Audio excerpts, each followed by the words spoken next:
Okay, we are officially live. We have people all up in the chat. We got Chilio, we got Brownlow. We cannot officially do this until Little drunken hour, hooting at the cloud. Welcome to our live stream, OG After Dark. Little drunken hour, hooting on the cloud. Welcome to our live stream, OG After Dark.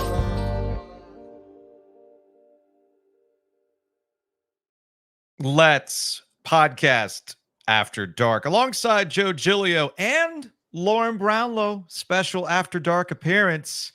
Let's make this thing happen. I said last week, guys, that Manny Diaz had an opportunity to do the funniest thing this week, given that he's the head coach at Duke. Mack is coming off a very interesting, some would say tumultuous week following an embarrassing loss to JMU, and all sorts of speculation as to what happened in the locker room that day. And hey, after one half of football, North Carolina looked like they were going to take care of business. Their defense was making Duke struggle. Duke didn't even have the ball for most of the first half. A lot of ball control early on from the Tar Heels. But there's two halves of football, and it looks like North Carolina's defense forgot how to defense the rest of the way. Duke ran the ball successfully, 21-20 final at Wallace Wade. That's brutal. Brutal for the Tar Heels. Having watched that whole game, unfortunately for me, because let me tell you, I've seen some, like, it's not the worst Carolina Duke game. Those games are actually pretty ugly a lot of the time. You guys know that. Yeah. But this one was like especially so. Duke's offense was just like Panthers before the Raiders-esque. In the first half. Like UNC's defense played well, don't get me wrong, but like the defense was horrific, or the offense was just horrible, just nothing. And then all of a sudden in the second half, it's like Duke, who couldn't run the ball on Elon, okay, is just like breaking off chunk plays. It was, I mean, we've seen some UNC defensive collapses, but this one is, oh boy. Joe, I was at a hockey game earlier today. I saw the first half score, and on my drive home, I was thinking to myself, you know what? Good on Mac. You know, if that's what it took to rally the troops and kind of get your season back on the right track, it seems to have paid off, especially against Manny Diaz and his mastery of Duke too. He was unbeaten against Duke going into these games. But man, I guess like North Carolina football can't have nice things, man, because that was everything that you hated about Carolina football coming to roost in the second half. Yeah, and in fairness to Duke not being able to run the ball against Elon, Star Thomas, their transfer from New Mexico State, really didn't get the job until after the Jacques Moore injury. So last few games really have been the Star Thomas show for Duke. I want to lead off by saying good for Duke. Yeah, we can bury Carolina quite easily. Because now if Mac can't beat Duke, it's after dark. I've had a couple beverages today. What the fuck can he do? I mean, if he can't beat Duke, what's left? Yeah. You can't win as a double-digit favorite. You don't show up for state, and you can't beat Virginia. You can't beat Georgia Tech. The only thing you could do was consistently beat Duke. So I honestly don't know what's left for them. But let's give Duke credit. They fall behind 20-0. You mentioned this earlier in the week, Joe. Yeah. And I'm guilty. I'm guilty of this. Duke was 4-0. And I wasn't impressed with the teams that they beat. I did like the Northwestern win on the road. That was in overtime. That was a test, man. But as we've seen from Carolina struggling with James Madison, State struggling with every team they play. Yeah. There's a value to winning football games. There's a value to it. And Manny Diaz steps into a situation, again, guilty, following a guy who's a super X and OE coach in Mike Elko. We don't think of Manny in that way. And he comes in and has these guys believing, and now has a signature win in his first season that also, quite frankly, becomes a personal revenge game from a coach who had fired him ceremoniously. It was not unceremonious. It was ceremonious. It was very much to make a point in their time together at Texas. So my number one takeaway from this come from behind win by Duke is good for Duke, good for Manny. Not easy to follow a coach like Elko, not easy to step into that situation, lose as many players as they did, and to have them now truly believing. And sometimes, like you said, Joe, earlier in the week, you got to just win the games that are in front of you. Yeah. You can't worry about all this other fantasy booking. Your schedule will pick up by the end of the year. You'll know more about your team. But to me, the second half of this football game really is all about Duke. Well, to that point about Duke, and look, you had no reason to be dismissive of who they had played to this point and whether or not they had looked impressive or whatnot. But I do put a lot of value, not just in being 4-0, but also how you got around to being 4-0, right? This is testing yourself, finding yourself in situations that you managed to pull yourself out of what could have been an ugly loss. Like right? Northwestern. That sticks Northwestern out. game, right. Yeah. So there's and value. UConn. They struggled with UConn. Yeah. To me, They've looked bad on offense for like big chunks of games yeah. and still been able to like find it at the right time. Yeah. Yep. That's valuable to me. That's something that stacks up over time. And then on the flip side of that, this is now 2 weeks in a row where defensively, North Carolina has been outcoached. Straight up, they've been outcoached. JMU saw something that they absolutely attacked and took advantage of to put 53 up on them in the first half. And yeah, there were special teams mistakes, which is a problem for a Mack Brown team, not just a Jeff Collins thing. This is just something that's happened since 2019. As Chris over at Daggone Box Scores, Bless Your Chart, is a newsletter, he had pointed out their special teams woes. They've had 8 blocked punts since 2019. This is something that continues to mess with North Carolina. Although this one happened to like bounce forward. It was really weird. It was the strangest thing. Yeah. But to double back on that, getting back to that JMU thing, the coaching, and Gilio, I know you and I have debated this a lot, and Lauren, I know you get into this from time to time, halftime adjustments and that kind of stuff, right? Clearly, and I saw Manny Diaz say this to the sideline reporter on the ESPN broadcast, very much adamant about no, we know we can run the ball on this team. We're going to continue to try to run the ball on this team. And they finally found that success, and things just kind of piled on from there. And all the other things that have bothered North Carolina, like offensive line play, Duke started to feel it. They started to put that pressure on Jacoby Criswell. And I was questioning the decision to punt the ball there at the end. But clearly Manny Diaz believes the defense had been cooking at that point. And obviously it ends with an interception, Lauren. Yeah. I mean, look, I get it. You know me, I'm not a punt advocate. Mm-hmm. However, in that scenario, I kind of get it. Like, all it takes is one lineman to like screw up a block, or one little thing to go wrong, and all of a sudden you're giving it back with UNC not having very far to go at all to get a field goal to beat you, and that would have been crushing. So I didn't hate that one as much. I understand people wanting to like, oh, you can't pick up 1 yard. Like, I get it, and you're not entirely wrong, but I also understand the decision to punt. And yeah, I mean, like, honestly, that was the thing that was puzzling me in the first half, though, was like Duke's.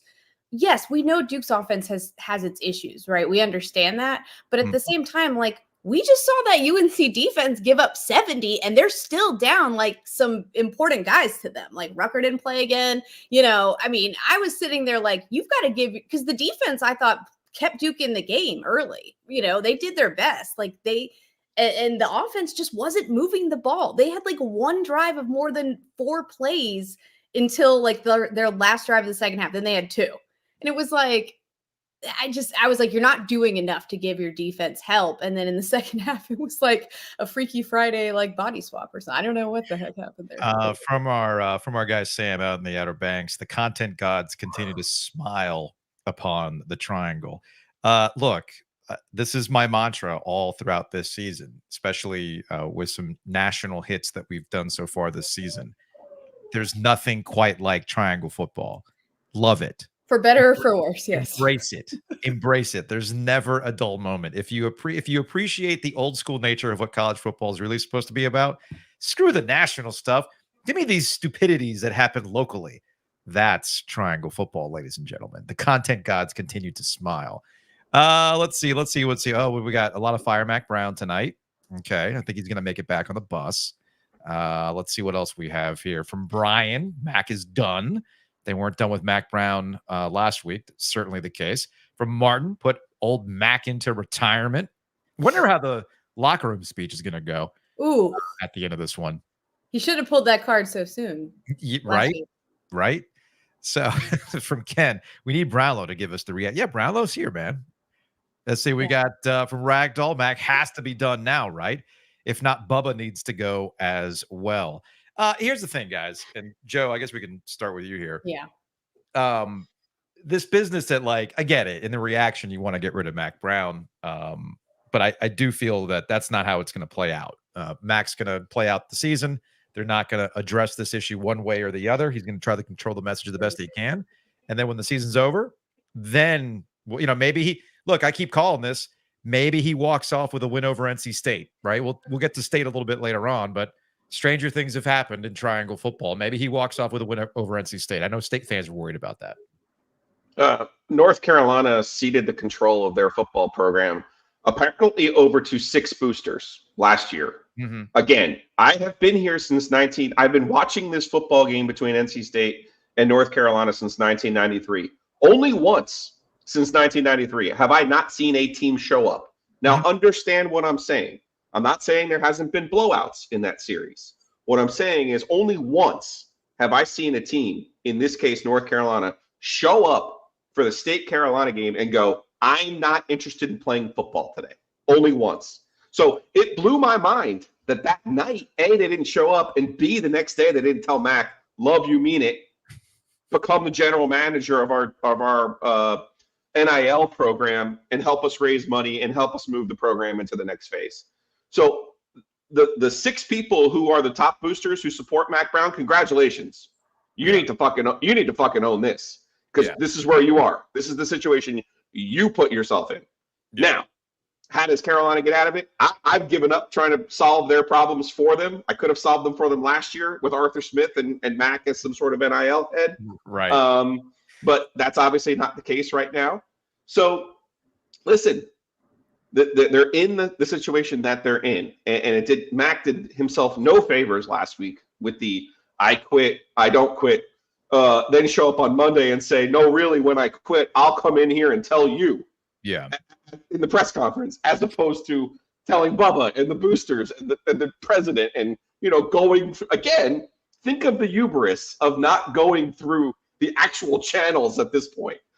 Nah, I'll just come to the Monday press conference and let you guys know. Come on, man. Really?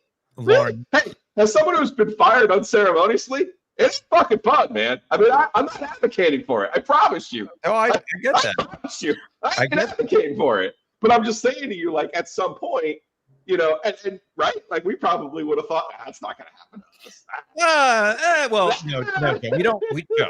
We don't have to constantly make it about ourselves. But even though I did say 2 days before it actually happened that it was going to happen one of these days, regardless, we call it 2 days before.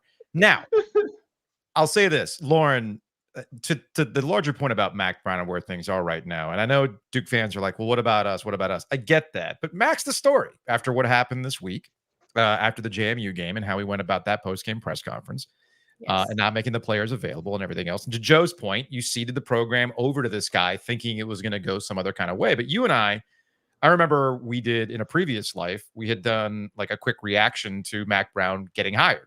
Uh-huh. And I think you and I were like, where's this going? Yes. Right?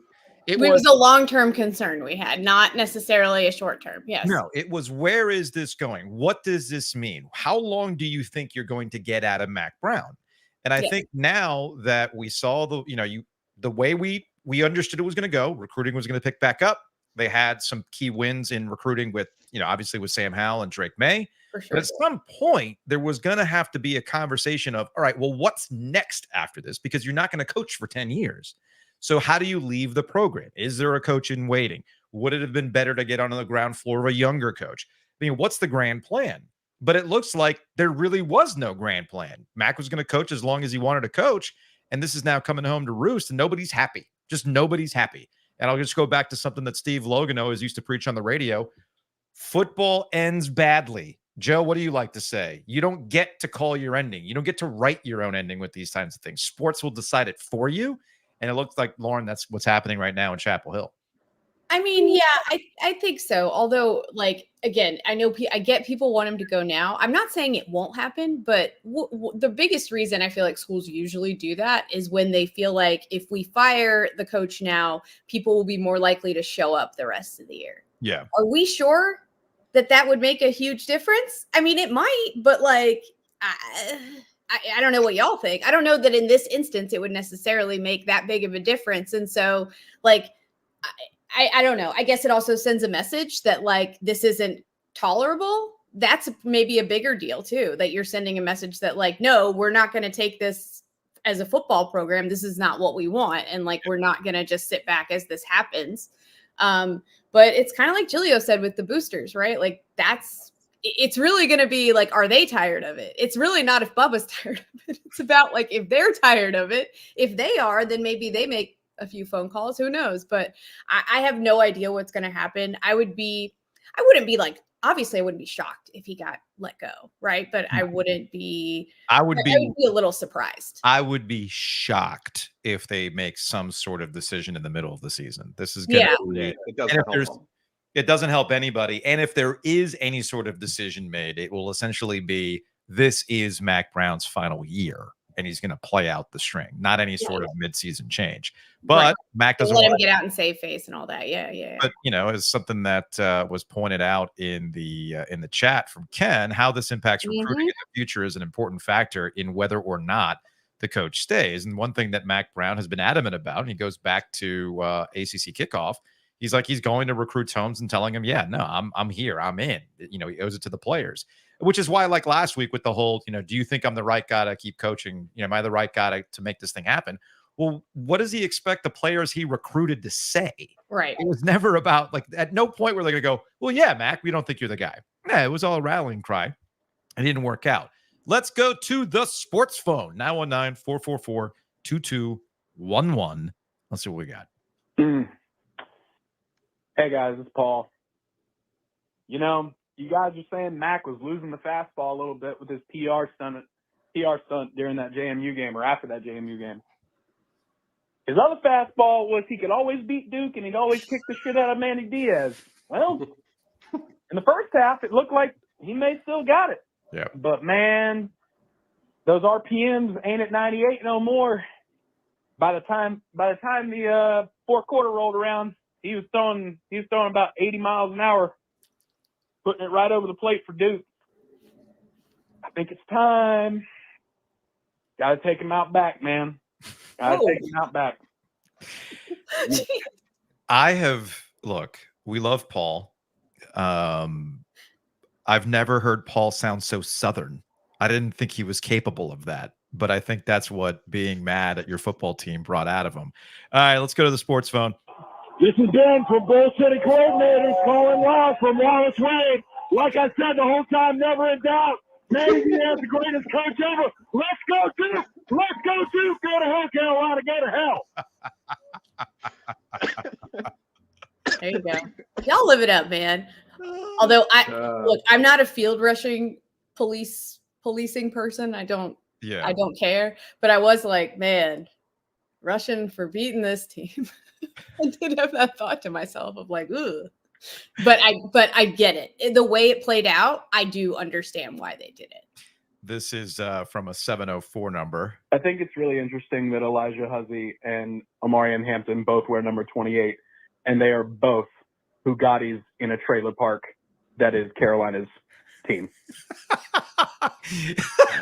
You know what? Respect for the Huzzy thing too, because like he's also by far their best special teamer. He was good. How they struggle on special teams. Like he made a heads up play to return that one punt that I think Duke thought was dead at a certain point. Like he played.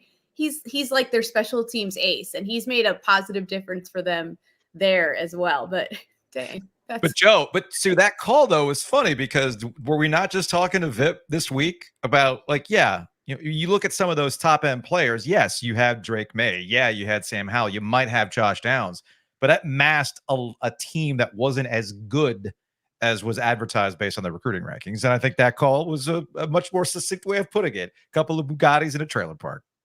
Yeah, that's a good call, number one. Number two, to get back to Ken's question about recruiting. Yeah. One thing, and Ken knows this. I'm not breaking any news to him. one thing we have learned, whether it's Carl Torbush, whether it's John Bunning, Larry Fedora, Butch Davis, North Carolina is going to recruit a top 25 class. They're going to get the players that they mostly want in the state of North Carolina when they're not being negligent to the city of Charlotte, right? Mhm. I mean, we can agree on that. Yes. But the old idea of recruiting is what Ken is getting at there. This is now you're in the new, and we got to give Nina King credit here. Okay, I was critical of the hiring of Manny. I'm in the same boat as you, man. Again, because you went from Elko, super duper football coach, to Manny. I mean, he's got better pomade than I do. He's way skinnier than I am. He's a handsome guy. You know, and he could sell a bald man a comb. He's got that type of riz, as the kids like to say. Yeah. So I thought it was a distinct departure from Elko, but the truth of the matter is she was looking at it in terms of what is the new reality of college football. Well, do I need a super football coach like David Cutcliffe or Mike Elko, or do I need someone who can handle the new reality of the portal and NIL? And so far, so good for Manny. Again, that Star Thomas pickup from New Mexico State is one of those underrated type of moves that, quite frankly, North Carolina hasn't gotten right. Quite frankly, NC State hasn't gotten right either. Yeah. So full props to Manny. Everyone pays attention to Murphy, of course, out of Texas. We all know that story. But going to get a guy who was on a really successful team last year and was a big part of that New Mexico State team, yeah, full props to him for what he was able to do. I feel like our friends on YouTube are trying to troll you, Joe. Matt Cannon is available. Mitch, listen. That's not a big enough job for Matt Canada. That's a good point. I mean, he really needed to. Hey, North Carolina's a sleeping giant, though. He needed to replace Belichick for the real apocalypse. So when that didn't happen, I kind of gave up. Although we're 4 years away from another presidential election, so there's still time for Matt Canada to continue to fall up. All right, let's go back to the sports phone. We got a 252 number here. Pardon my French, but how the fuck do you give up 70 points to James fucking Madison, then turn around the very next week and blow a 20-point second half lead against fucking Duke? This shit is ridiculous. Mack Brown should be fired tonight, and Jacoby Criswell's scholarship should be revoked. This is bullshit. This is ridiculous. Fuck Carolina. I mean, it was art. Like it's art. It's a talent. Just saying. At least JMU emptied the clip today too. At least they didn't turn around and not play well. So there's that. That's true. That's true. Hey, folks, I said this last week. I'm going to say it again. We are going to revolutionize sports podcasting with live phone calls, or as live as we can make them. Let's see. What else? Yes, 252 area code. Buckle up. Yeah, no, that definitely powered through. Speaking of things that dropped, I also titled this that NC State is not mad about winning. Today that was a Dave Doeren special against Northern Illinois, against his old team.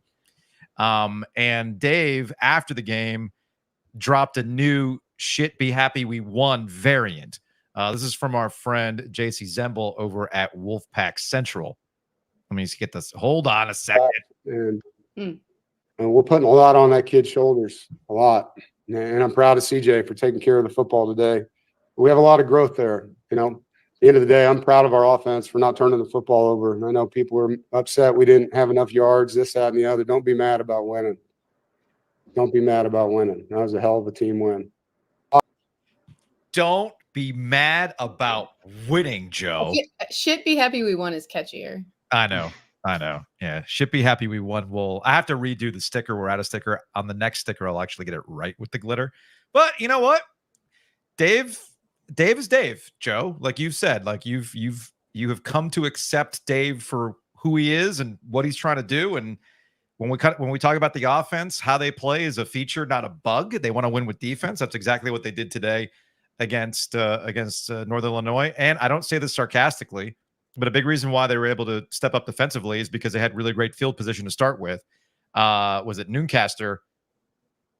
Dude is put in work as the punter. Lauren, you got to appreciate this. Punting is winning. Punting is winning. I love it. He's good. I love him.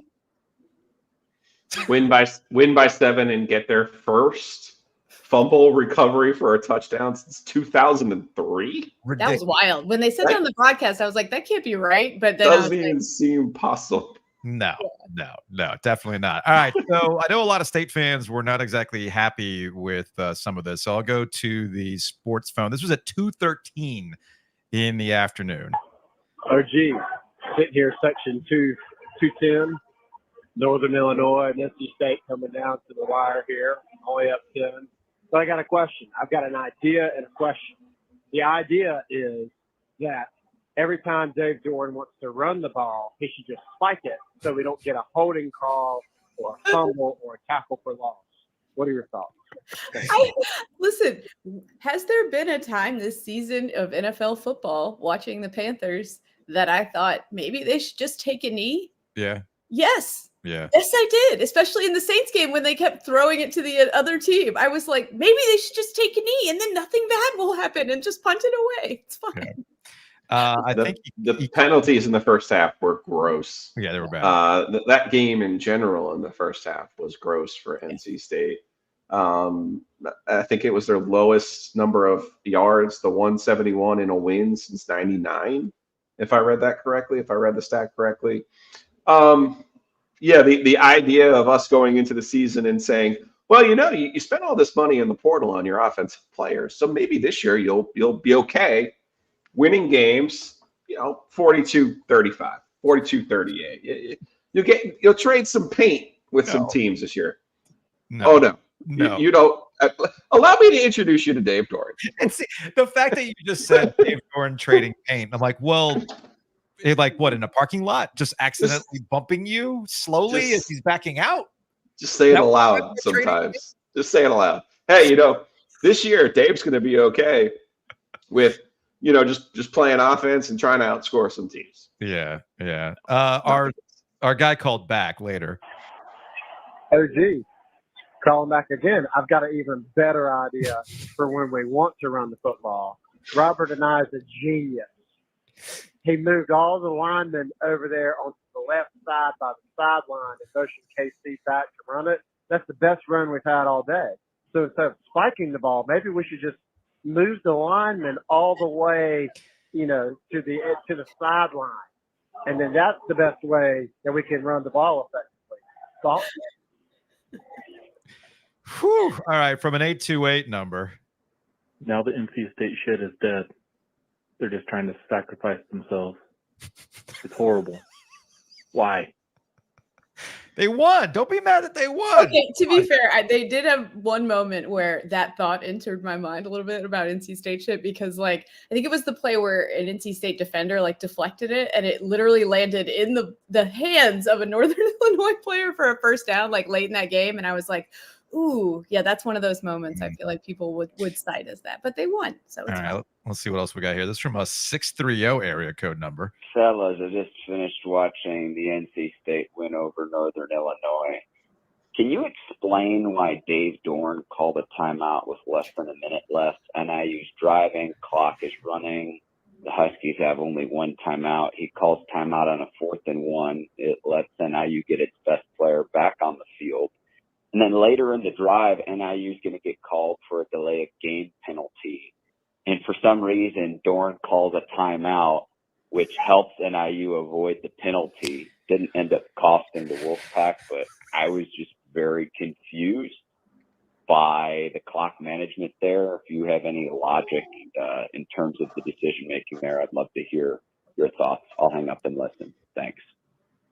I was, I too was surprised by the lake, but I was listening to the radio broadcast. I was listening to Matt Chazanow and Tony Hayes and the crew, and essentially the way Chazanow had placed it. And I guess the argument would be they got to look at what they were trying to do, so they called the timeout to adjust for it.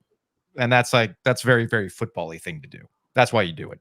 After the game, Doeren also said, at least for the later timeout, because both of them were at the time puzzling to me as well. However, what he was saying was like, I was looking at my players and everybody was gassed and they were going to throw it, into the end zone, and I wanted to make sure that we had a second to like take a breath, because otherwise we were about to, something bad was about to happen. So from that perspective, I kind of get it. But yeah, I understand why it was puzzling, because I too was confused. This is from 336. Hi, OG. So, first time caller, long time commenter. What I just watched. Oh, wait a minute. Ball game. The defense was stopping the offense, obviously, creating turnovers. And the offense just wasn't doing anything, just not turning over the ball. But I guess you could say that there's it just wasn't a fun game to watch, I guess is all you can say. But tell me something good. You're 3-2 and not 2-3. And that's pretty much all I got. So thanks for all you guys do. It's great to listen. Peace out. Tell me something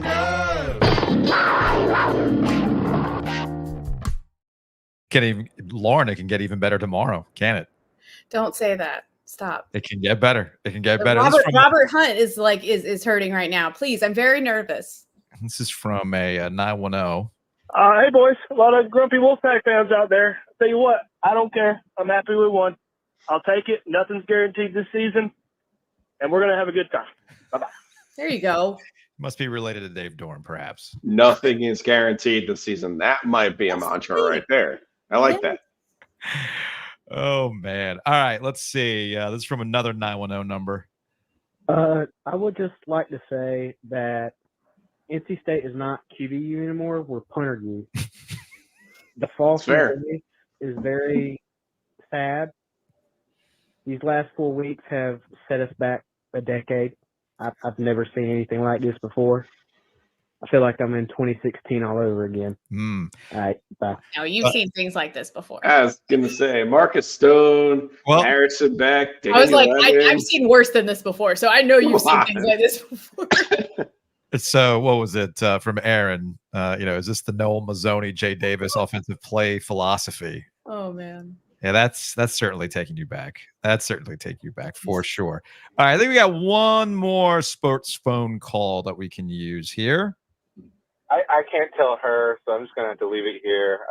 Congratulations to my girlfriend, who is a State fan, yet when it comes to the Carolina Duke thing, she tells me, well, I grew up in Durham. I have to pull for Duke. Congratulations to her, because she caught Duke at plus 750 on DraftKings when they scored their first, right after they scored their first touchdown. So, wow. Maybe for me, maybe tomorrow I'll feel about okay with, congratulating her on that, but not tonight. Want some money though, right? Want some money? Nothing wrong with that. All right. Before we say goodbye, because Lauren, just to let the folks know, we will have an OG fans ACC Panic Room for you tomorrow, because I want to save your Miami Virginia Tech. I was going to say, are we just going to let that one go? I think today for the After Dark was specific for what we saw with Duke, Carolina, and for NC State's win. We will have more time to discuss what happened with Miami, Virginia Tech, Brownlow's rant incoming for OG fan subscribers. Joe, it's like when I told you with the Capri Sun, if we're going to do some ASMR, we got to charge for it. If people want to hear Brownlow go off on the end of that game, you got to subscribe to OG fans. Go to ogtrianglemedia.com. All right. And obviously we'll have some more time on Monday on the normal show. From Rob, what's the phone number to call in? It's the sports phone's 919-444-2211. I guess we have to have you know what I need to do, Joe? I figured it out. The drunken owl needs to be telling you to call 919-444-2211. Give him a number. Give him a phone. Yeah, like a thought bubble or a speech bubble or something? That could work too. Hey, before we get out of here, you were at ECU today. How many fireballs did you do today, dude? No fireballs today. I've learned my fireball lessons hard way. You, Joe. Good for you. Hard way. We're too old for that. Mm-hmm. I did have 2 transfusions, And now I'm officially ready to declare Natural Light to be my official flavored beer of the football season. Dude, if you get a Natty Light cold like that, it's tough Crazy to top, cold. Yeah. You got to get that thing at the bottom of the tub. Otherwise, you can't let it warm up. It goes down smooth otherwise. Cannot. Yeah, man. No, Pirates started slow, but found their footing there in the second half. So I'm glad that I didn't see the end of the Mike Houston era today in Greenville. I'm glad that they were able to win the football game. All right, that is going to wrap it up for our OG After Dark. I'll remind you that we'll talk about more ACC-wide things, revisit some of this stuff for ACC Panic Room, which you can get at ogtrianglemedia.com. And, of course, we will see you Monday with our normal podcast. Lauren, Panthers back-to-back? Don't stop it. Stop it. Are you gonna write a happy newsletter? More tears on Monday? I want to be writing a happy.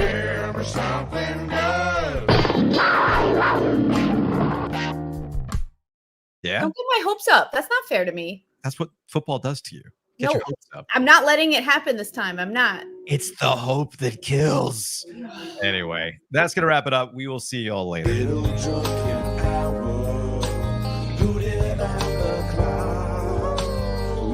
To our live stream, OG After Dark, a little drunken hour, hooting on the clock.